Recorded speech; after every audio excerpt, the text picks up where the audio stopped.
ආයිබෝන් තම්නේල් එකේ විදිහටම හිතා ගන්නත් බැරි අඩු මුදලකට බැටරි වලින් වැඩ කරන Android grinder එකක් මිලදී ගන්න දැන් අවස්ථාව තියෙනවා. ඉතින් රුපියල් 4000කට වගේ මුදලකට බැටරිය, චාර්ජරය සහ කටින් ඩිස්ක් දෙකටුත් සමග මේ ගැජට් එක AliExpress එකෙන් ඕඩර් කරලා තිබුණේ. ඉතා කෙටි කාලයකදී ගෙදරටම ආපු මේ ගැජට් එක අන්බොක්සින් කරන්නයි අපි දැන් සූදානම් වෙන්නේ. Blackmon Electronics YouTube channel එකෙන් මේ වගේ වීඩියෝ රාශියක්ම දැන්ටමත් ඉදිරිපත් කරලා තියෙන්නේ. ඉතින් ඔයාලටත් විවේක වෙලාවක් තියෙනවා නම් මගේ පරණ වීඩියෝ නැවත නරඹන්න කියලා ආරාධනා කරනවා. මේ තියෙන්නේ ගෙදරටම ආපු පැකේජ් එක. ඉතින් මේ විදිහට මේ ගැජට් එක ඇසුරුම් කරපු පෙට්ටිය විවෘත කරගත්තා. මුලින්ම තියෙන්නේ 12 volts charger එකක්.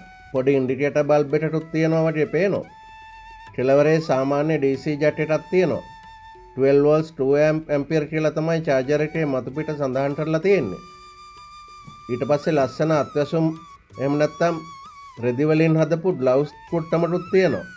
අන්ඩල් 3 කටින් ඩිස්ක් දෙකකුත් ලබා දීලා තියෙනවා.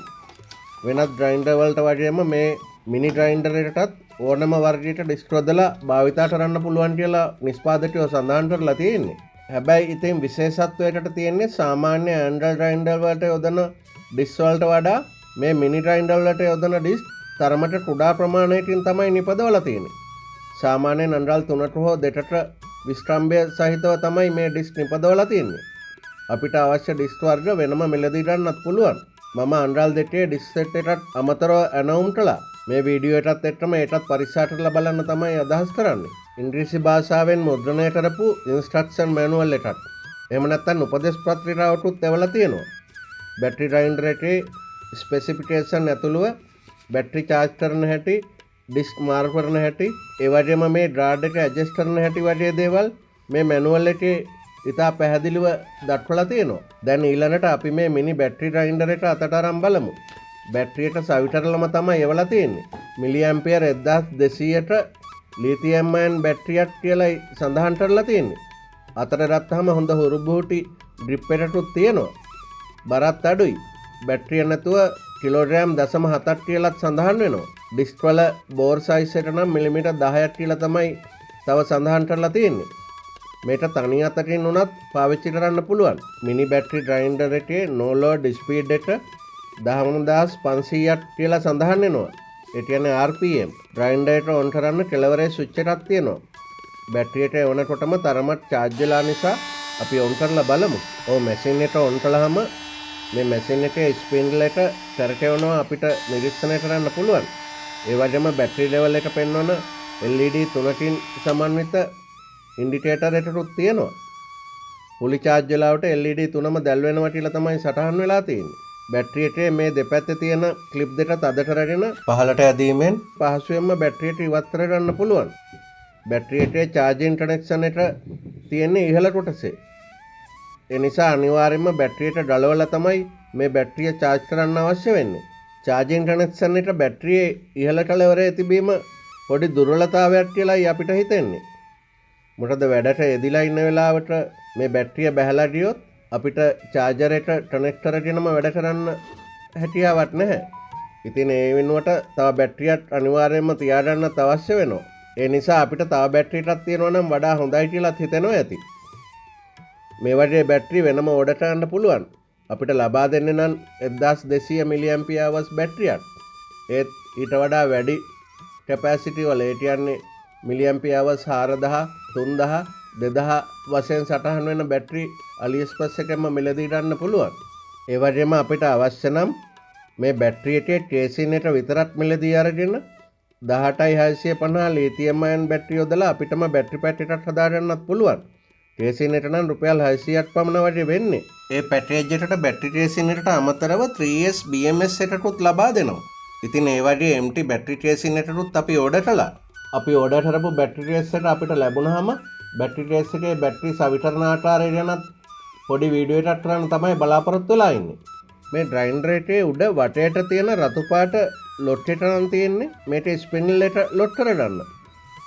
මේකට ඩිස්ක් එකත් සවිතරීමේදී ස්පින්ඩල් එක ලොට් කරන්න අවශ්‍ය වෙනවා. ඩිස්ක් එක දාලා තදරලාට පස්සේ ස්පින්ඩල් ලොට් එක නැවත පහළට දැම්මම තමයි ග්‍රයින්ඩර් එක ඔන් කරන්න පුළුවන් වෙන්නේ. අපිට ඩිස් දෙකක් එවලා තියෙන නිසා දැන් එකක් සවිටරලා බලමු. පොඩි ඇලන්ටියේටරුත් සපයලා තියෙනවා. ඩිස් එක මාරු කරන්න හෝ සවිටරන්නත් මේ ඇලන්ටියට අවශ්‍යම වෙනවා. කටින් ඩිස් එක මුලින්ම සවිකිරීමේදී අපිට ලබා දුන්න ඇලන්ටියට ආධාරයෙන් ඩිස් එක සවිවන රවුම සහ ඇණ ඉවත් කරගන්න අවශ්‍ය වෙනවා. ස්පින්ඩල් එක නිදහසේ කරකවන නිසා ඇලන්ටියේටෙන් ඇණ ගලවන්න අපහසුයි. ඒ නිසා තමයි මේ ස්පින්ඩල් ලොට් එක භාවිතා කරන්නේ. අපි මේ රතු පාට රවුම උඩට ඔසවලා ස්පින්ඩල් ලොට් එක තදරලාට පස්සේ තමයි ඇලන්ටියට වදාගෙන ඩිස් එක මේ විදිහට සවිටර ගන්න පුළුවන් වෙන්නේ. ඉතින් අපි ඩිස් එක සවිටරලා නැවත ස්පින්ඩල් ලොට් එක රිලීස් කරන්න අවශ්‍ය වෙනවා. රතු පාට රවුම නැවත වහලා තිබුණු තැනටම තල්ලු කළාම ලොට් එක ඉබේම රිලීස් වෙනවා. උපකරණය ලැබෙද්දිම බැටරියට තරමක් charge වෙලා තියෙන්නේ. ඒත් භාවිතා කරන්න කලින් බැටරිය හොඳින් charge කරන්න කියලා උපදෙස් පත්‍රිකාවෙත් සටහන් වෙනවා. ඒ නිසා අපි බැටරියට මේ මැෂින් එකෙන් ගලවලා charger එකේ DC jet එකට මේ බැටරියේ charging connector එකට plug කරලා මේ විදිහට අපේ charger එක volt 230 සැපයුමකට සම්බන්ධ කරනවා. බැටරිය charge වෙද්දි මේ charger එකේ තියෙන LED එක රතු පාටට දැල් වෙනවා. බැටරිය උපරිම charge වුණාම බැටරිය ඇතුලේ සවිටරලා තියෙන BMS එක නිසා charge වෙන එක නවතිනවා. එතකොට මේ charger එකේ LED එකට පත් වෙන්නේ කොළ පාටට. ඉතින් ඒ වෙලාවට මේ බැටරිය charge වෙලා කියලා අපිට දැනගන්න පුළුවන්. අපි බැටරියට charge වෙනකන් මේ නිෂ්පාදකයන් සඳහන් කරලා තියෙන විශේෂ ගුණාංග කීපයක් ගැන විස්තර කරන්න යන්නේ. නිෂ්පාදකයන්ට අනුව මේ මිනි ග්‍රයින්ඩර් එක වැඩ කරන්නේ 12 volts brushless motor එකක් ආධාරයෙන්. ඒ නිසා කාබන් බ්‍රෂ් රිප්ලේස් කිරීමට අවශ්‍යතාවයක් ඇති වෙන්නේ නැහැ. ඒ වගේම 19500ට RPM එකක් තියෙනවා කියලා සඳහන් කරනවා. විශේෂයෙන්ම සඳහන් කරලා තියෙන්නේ මේ Android grinder එක low noise උපකරණයක් හැටියට. කෙලින්ම විදුලි බලයෙන් වැඩ කරන සාමාන්‍ය Android grinder වගේ විශාල ශබ්දයක් ඇති වෙන්නේ නැහැ. ඒ වගේම මැෂින් එක රත් වීම අඩු කරන්න වෙන්ටිලේෂන් සිදුරු කීපයක්ම ඩිසයින් කරලා තියෙන බව අපිට පෙනී යනවා. ඒ වගේම මේ ඩ්‍රාඩ් එකත් ඉතා පහසුවෙන්ම අපිට අවශ්‍ය විදිහට කරකවන්න පුළුවන්. ඒකට වෙනම ටූල් එකක් අවශ්‍ය වෙන්නේත් නැහැ. අවශ්‍ය නම් ඩ්‍රාඩ් එක සම්පූර්ණයෙන්ම ඉවත් කරගන්නත් පුළුවන්. ඒ සඳහා මේ ඇතුලේ තියෙන ඇණ තුන ගලවලා ඉවත් කරලා මේ විදිහට මේ ඩ්‍රාඩ් එක ඉවත් කරගමු. ඩ්‍රාඩ් එක ඉවත් කරපුවාම ආරක්ෂාව සම්බන්ධව ගැටලුවක් එනවා. ඉතින් ඒ ගැනත් සැලකිලිමත් වෙන එක හොඳයි. මේ මිනි ග්‍රයින්ඩර් එකනොත් අපි සාමාන්‍යයෙන් Android grinder එකකින් කරගන්න පුළුවන් වැඩ සේරම වගේ කරගන්න පුළුවන් කියලා නිෂ්පාදකයෝ සඳහන් කරලා තියෙනවා.